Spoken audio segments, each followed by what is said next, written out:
You can fight against the dark and the demons inside.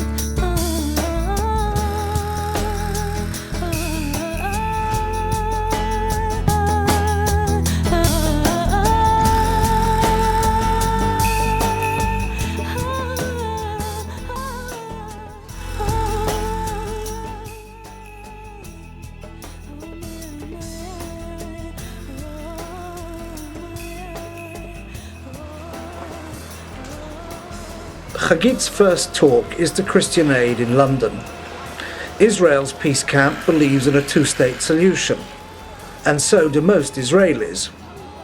If two states means an Israeli and a Palestinian state, why is the occupation still allowed to deny this solution?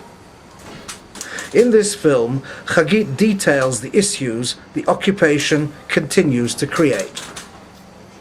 Thank you all for coming. It's a real privilege to have Hagit come, from the Director of Settlement Watch. Many of you who are familiar with the work that Christian Aid has been doing will be aware of the profile that we place on the issue of settlements and their role in continuing to make a possible future Palestinian state unviable.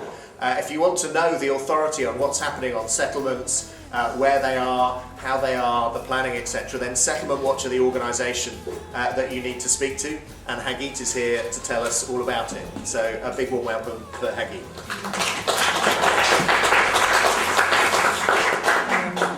Hello. All those dots on the map is Israeli settlements set up by Israel since 67 until today, and a few. This is the route of the fence in near a settlement called Givat Ze'ev. If you take the next picture, look what we did. It's only an example, but this enterprise is huge.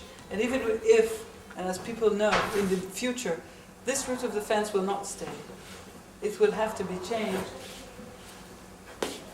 I don't believe that we can refill those hills again. Okay.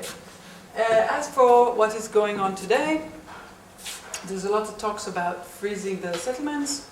What I see when I go out is that construction is going on, especially in those settlements which are inside the fence, inside those, or on the western side of it. Israel is a tiny country, not quite the size of Wales, and half of it is desert.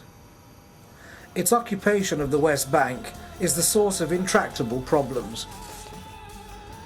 We'll travel along a network of roads specifically built for the exclusive use of Israeli settlers. Settlers use these costly roads to get to work in Israel easily. Palestinians don't enjoy the same freedom in their own country.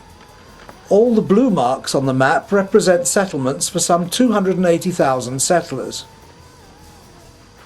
This map reflects the pervasive scale of the occupation. As we see the reality on the ground, we have to ask just what it will take to end it. She travels throughout the West Bank. Her excellent Arabic gives her an intimate understanding of the endless difficulties Palestinians face daily because of the occupation.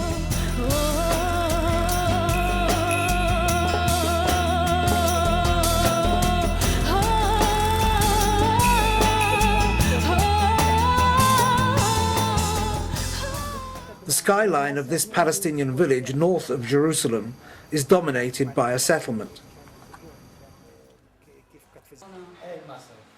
In his office, the village mayor describes to Hagit, using maps of water and sewage lines, the problems resulting from the settlement's presence. Is the sewage pool of all the sewage of the settlement, and it's broken for several months already, and it's leaking, and they have all the, how do you say, all the shit out on the fields of the Palestinians, so they cannot get to their fields.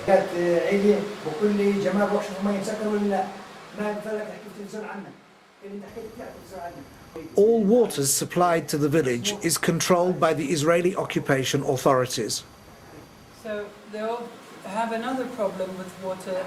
They drink the same water like the settlement, but lately somebody, or the settlers or the Israeli authorities came and closed the faucets. So now they don't get water, or only 1/3 of the village can get water, and all the rest need to buy water with tankers to bring it home, because they don't get water, and it's very, very expensive. This village around here do not have water, that because they don't have water, they have to buy that water, which costs 30 shekels per 1 cubic meter.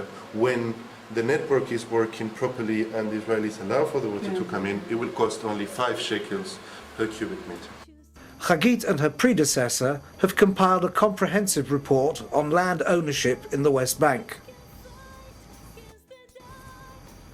The report contains aerial photos of every single settlement, together with statistics on the land each one occupies. The most astounding finding of the report is that 40% of settlements are built on private Palestinian land. This is not a made-up statistic, but data from the Israeli civil administration of the West Bank.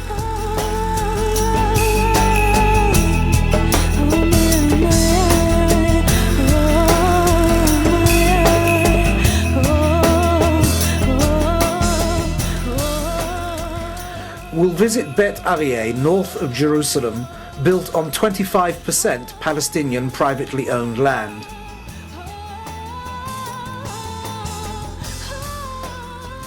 We're now entering a settlement called Bet Aryeh in order to see how the construction is still going on. Now,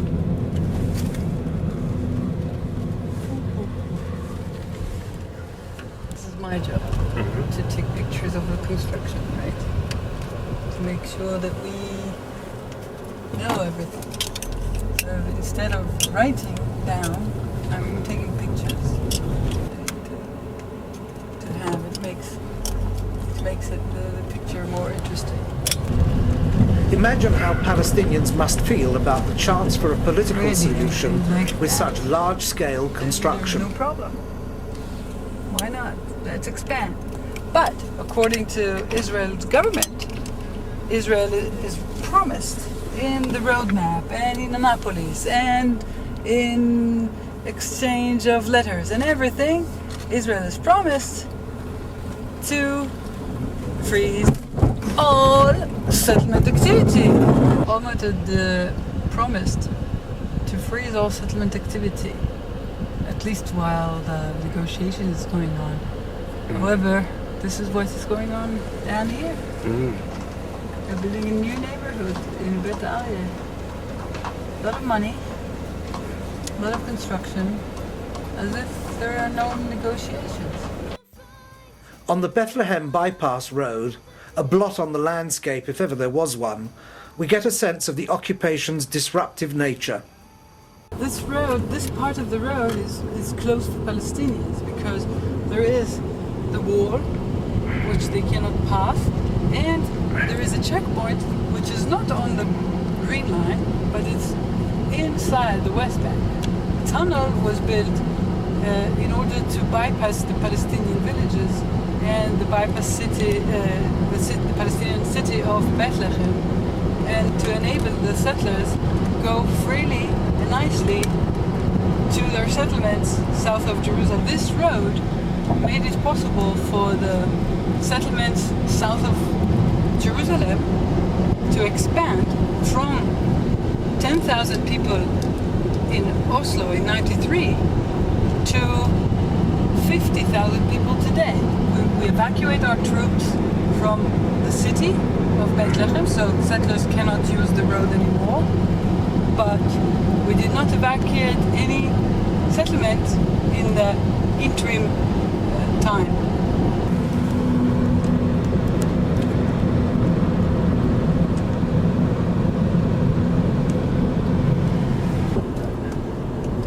They believe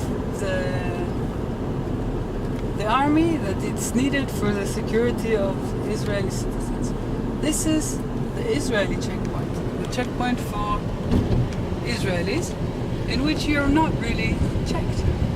Most of the settlements are west of us, But also west of us, there are 5 Palestinian villages, and you can see some of the houses already over there of one of the villages, Hussein.